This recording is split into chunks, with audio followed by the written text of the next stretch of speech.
আখেরি নবী মোহাম্মদ সাল্লাল্লাহু আলাইহি ওয়াসাল্লাম সমগ্র মানবতার জন্য রহমত। কোরআন ও বাইবেল দুটি কিতাবেই রয়েছে আগামী এক মহান রাসূলের ইঙ্গিত। দ্বিতীয় বিবরণ ১৮ নম্বর অধ্যায় বলে, ভাইদের মধ্য থেকে আসবেন এক নবী। ঈশাইয়া ৪২ উল্লেখ করে কেদার জাতির ভূমির কথা, আরবদের বসতি। সলোমনের গীতে পাওয়া যায় মোহাম্মদিম শব্দ, যা প্রশংসিত ব্যক্তির প্রতীক। যিশু আলাইহিসসালাম বলেন, আরেকজন কমফর্টার আসবেন। গ্রিক ভাষায় পেরিক্লুটস অর্থ দ্য প্রেইজড ওয়ান।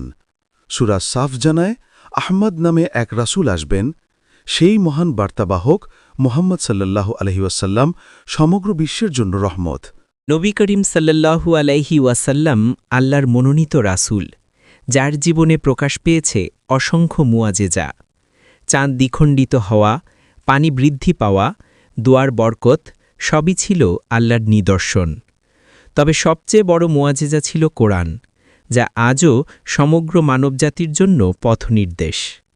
সেই মহান নবী মুহাম্মদ সাল্লাল্লাহু আলাইহি ওয়াসাল্লাম সমগ্র বিশ্বের জন্য রহমত।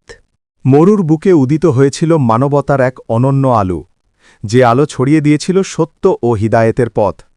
তিনি শিক্ষা দিয়েছেন ভালোবাসা, ক্ষমা ও ন্যায়। মক্কার পবিত্র ভূমিতেই শুরু হয়েছিল সেই পথচলা। মদিনায় শান্তির আলোয় পূর্ণতা পেয়েছিল জীবন।